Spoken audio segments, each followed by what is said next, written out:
அனைவருக்கும் வணக்கம். அனைத்து மத்திய அரசு ஊழியர்கள் மற்றும் ஓய்வூதியதாரர்களுக்கு ஒரு முக்கியமான செய்தி. ஸோ ஓய்வூதியதாரர்களுக்கு மத்திய அரசு ஒரு முக்கிய அறிவிப்பு வெளியிட்டிருக்காங்க. அதாவது இந்த தேதியை நோட் பண்ணி வச்சுக்கோங்க. அந்த நாட்களில் நடக்கக்கூடிய நிகழ்வை பற்றி தான் இந்த வீடியோவில் பார்க்க போகிறோம். ஸோ ஸ்கிப் பண்ணாமல் கடைசி வரைக்கும் பாருங்கள். நம்ம சேனலில் சப்ஸ்கிரைப் பண்ணாதவங்க பண்ணி வச்சுங்க. நம்ம சேனலில் சென்ட்ரல் மற்றும் ஸ்டேட் கவர்மெண்ட் சம்மந்தமான ஆல் அப்டேட்ஸ் போட்டுருவோம். அது மட்டும் இல்லாமல் பென்ஷன் சம்மந்தப்பட்ட முக்கியமான அப்டேட்ஸும் இருக்கும். ஸோ மறக்காமல் சப்ஸ்கிரைப் பண்ணிருங்க. வாங்க வீடியோக்குள்ள போகலாம். ஃபர்ஸ்ட் ஆஃப் ஆல் பார்த்தீங்கன்னா, நாடு முழுவதும் லட்சக்கணக்கான ஓய்வூதியதாரர்கள் பல்வேறு வகையான கோரிக்கைகளுடன் அரசு அலுவலகங்களின் படிகளை ஏறி இறங்கி கொண்டிருக்கின்றனர். ஸோ அவர்கள் தங்களது கோரிக்கைகளுக்கு மத்திய அரசு விரைவாக கவனம் கொடுக்க வேண்டும் என தொடர்ச்சியாக வலியுறுத்தி வருகின்றனர். ஸோ இதனை கருத்தில் கொண்டு மத்திய அரசு ஓய்வூதியதாரர்களுக்கு சிறப்பு குறைதீர் முகாம் ஜூலை 1ஆம் தேதி முதல் 31ஆம் தேதி வரை இந்த சிறப்பு குறைதீர் முகாம் நடக்க உள்ளது.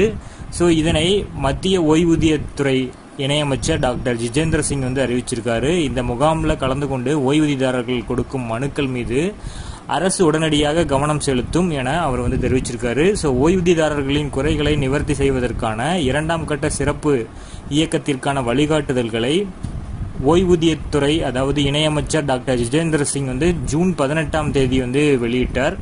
அப்போது பேசி அவர் பணியாளர் நலன், பொதுமக்கள் குறைதீர் மற்றும் ஓய்வூதியத்துறை இணையமைச்சர் டாக்டர் ஜிதேந்திர சிங் கடந்த 11 ஆண்டுகளில் பணியாளர் நலன் மற்றும் ஓய்வூதிய அமைச்சகத்தின் பயணத்தை எடுத்துரைத்தார். ஸோ ஓய்வூதியதாரர்கள் இந்த குறைகளை சரியான நேரத்தில் சிறந்த முறையில் நிவர்த்தி செய்வதற்காக மத்திய அரசு கொடுக்கும் முக்கியத்துவம் குறித்தும் அவர் விளக்கினார். ஸோ குடும்ப ஓய்வூதியதாரர்கள் மற்றும் மிக மூத்த ஓய்வூதியதாரர்களின் குறைகளை நிவர்த்தி செய்வதற்காக ஓய்வூதியதாரர்கள் நலத்துறை ஜூலை 1 முதல் 31 வரை 1 மாத கால அந்த சிறப்பு இயக்கத்தை நடத்த உள்ளதாக மத்திய இணையமைச்சர் டாக்டர் ஜிதேந்திர சிங் தெரிவிச்சிருக்காரு. ஸோ ஓய்வூதியதாரர்களின் கோரிக்கைகள் மற்றும் மனுக்களின் குறிப்பிடப்பட்டுள்ள குறைகளின் நிலை குறித்து தினசரி அடிப்படையில் கண்காணிக்கப்பட்டு வருகிறது. இதுவரை பெறப்பட்டுள்ள கோரிக்கைகள் மற்றும் புகார்களில் 25% அதிகமானவை தீர்க்கப்பட்டுள்ளன என்றும் அவர் தெரிவிச்சிருக்காரு. ஸோ இந்த ஜூலை 1 முதல் 31ஆம் தேதி வரைக்கும் நீங்கள் யூஸ் பண்ணிக்கலாம். ஸோ இந்த தேதிகளில் உங்களுக்கு என்னென்ன குறைகள் இருக்குதோ அந்த முகாமில் போய் தெரிவிக்கலாம் அப்படிங்கிறதையும் சொல்லியிருக்காங்க. ஸோ இதை நோட் பண்ணி வச்சுக்கோங்க. தேங்க்யூ.